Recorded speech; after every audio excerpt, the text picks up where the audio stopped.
Welcome back, DIY car guys and car girls.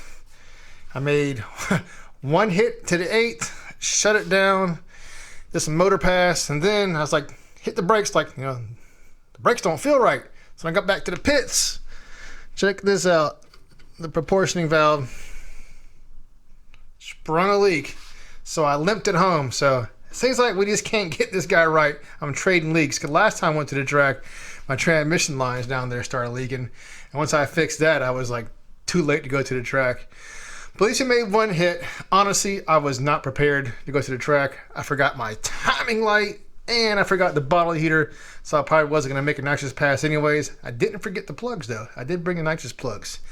But after all said and done, at least I made it to the track and drove it back, and it's here now. So we got to fix that. And I am not surprised that this guy started leaking, because this is probably the original proportioning valve that came with this guy from 1985. So I'm going to try, order another one, but first I'm going to try just not using it. Since I have disc brakes all the way around, that valve's mainly for, your front to rear when you have drums. So maybe it'll work with the discs. So I'm going to try to scrounge these parts out my local part store and just bypass that and see what happens. And I'll show you my one pass.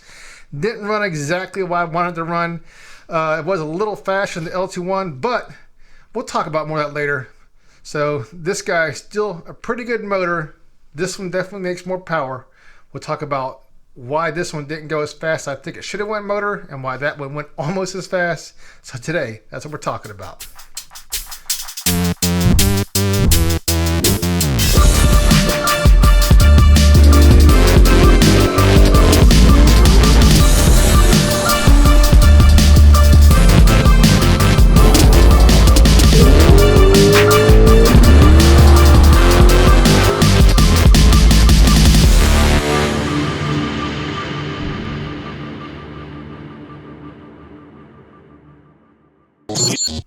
Man, I'll tell you what, that's the easiest transmission I ever installed.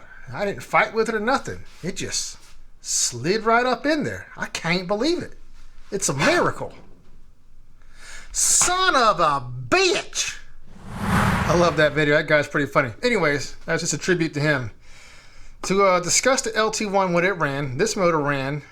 First, let's talk about what this guy ran right here. I'll go ahead and roll the video clip from the inside and out.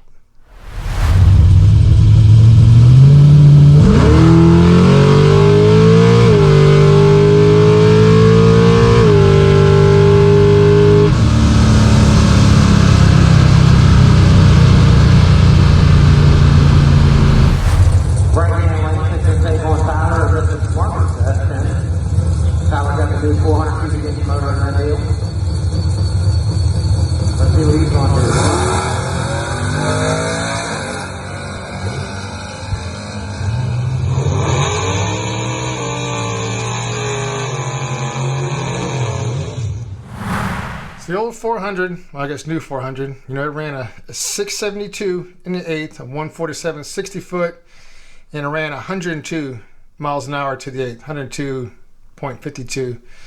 Let's call that 102, close enough. And of course, not going to worry about the quarter mile because let out the 8th and I was on the brakes, so it doesn't really matter. But I was more interested in what it ran in the 8th than really what it ran the quarter. This guy right here, its best run in A was 680s at 99 miles an hour. And everybody's saying, oh man, that thing runs just about as good as this guy right here. NA, yes and no. It's not a true A-B comparison, and this is why. The way this guy's set up right now is the way that I set up the LT1 after I broke the axles. Now, when this guy ran its best run at 680s in the 8th at 99 miles an hour, it had that converter and it had that third member in there. That's a 411. Right now, in there right now is a 389. It had that converter, which is an 8-inch. It has a 10-inch converter, which is tighter. And it also has big old thick 31 spline axles, those big old guys. And I remember when I switched all that out and then I first ran the LT1 motor on the street, I was like, man, this thing feels like a turd compared to the way it was. So I do think that this would have ran a good bit faster if it had the same setup as the LT1 NA. But in order to go faster nitrous, you kind of have to go slower motor. I know that sounds like a kind of backwards thing, but if you ever ran nitrous, if your converter's too loose, you'll blow through it. If you have too much gear, it just hikes up in the air. You run out of gear at the end of the quarter or the end of the eighth. And when you make more power, more torque, it just seems to work better with nitrous when you hit that button, when you have a tighter converter, a little bit longer gears, and you can keep that nose down, you know, not having to just hike up and do dumb shit. So that's where I'm at right now. Actually, I do think that this converter right here, I'm gonna have to tighten it up. I'm probably gonna tighten up that 8-inch down there since it's already out, send it off to PTC and have them do their magic on that. But you know, I still wanna get everything working right on this and spray it how it sits before I make my decision. So I do think that this guy on nitrous will run pretty quick for a street truck. The goal is to get it, you know, probably in the 590s on a not too big of a shot. I think it has a good chance of doing that based off the LT1, which ran 620s at 108 miles an hour on 150 shot. This one ran 102 NA, so I do think that this definitely has enough to run, you know, in the 590s with the correct setup, suspension, and all that with the 150 shot. At least that's the plan. And I'm sticking to it, and that's what we're gonna do. So I guess today, I got a couple of things I gotta do. Ooh, and some parts to show you. Let me show you this.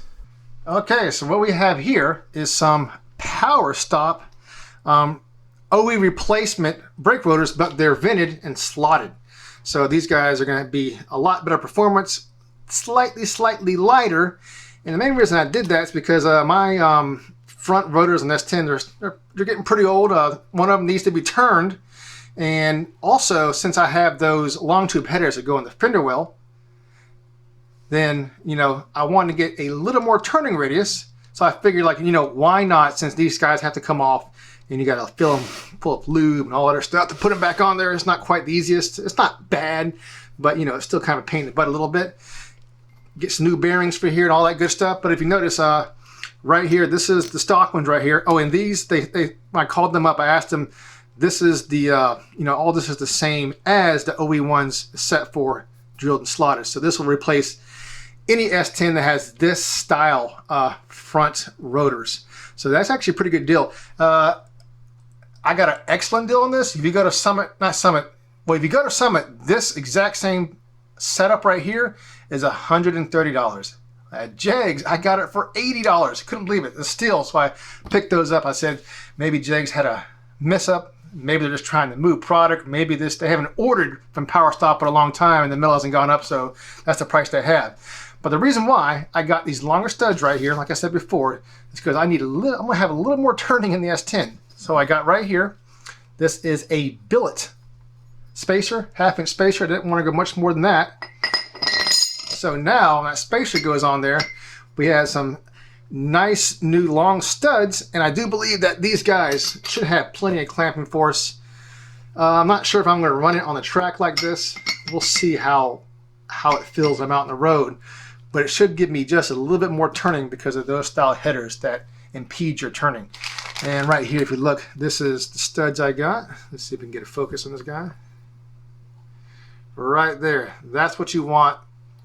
They went in there no problem with this spacer right here. I'll have a link to all this below, and I'll probably put it over here too after the fact. But that's what I'm going to do next. This is my next video for this guy right here. So I'm pretty stoked about that.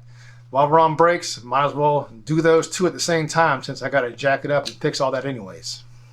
So that's pretty much it for today. Off camera, I went ahead and I removed the proportioning valve, and I also I just got these little lines right here, pretty cheap. We'll see how this works in my next video. And these unions right here, oh my God, they are pieces of garbage. These guys from Advanced Auto Parts. These guys are, I guess they're machined like crap. They're made in Vietnam. If I looked at that word, not even from China, from Vietnam. And this one here and that one there, the threads weren't machined down deep enough, so you couldn't tighten this down on the flares to keep them from freaking leaking. It was a pain in the butt. So I had to remove the first 2 threads there and the first 2 threads there. And I also took some valve lapping compound and lapped those ends in together so they had a really good seat. And after that, it worked fine. So that's definitely bad machining on that. But anyways, my next video, I'll be talking about this. We'll try it, and I'll put the new power stops on there. We'll see how that works out. And that's about it, because you can see right there, if you look down there, let me brighten it up some. Because you look down there, you can see when you have these fender well headers, that's where your tire goes. So I'm going to try to see how much that 1/2 inch spacer helps. So I will catch you guys next time. And remember, keep on wrenching, and peace.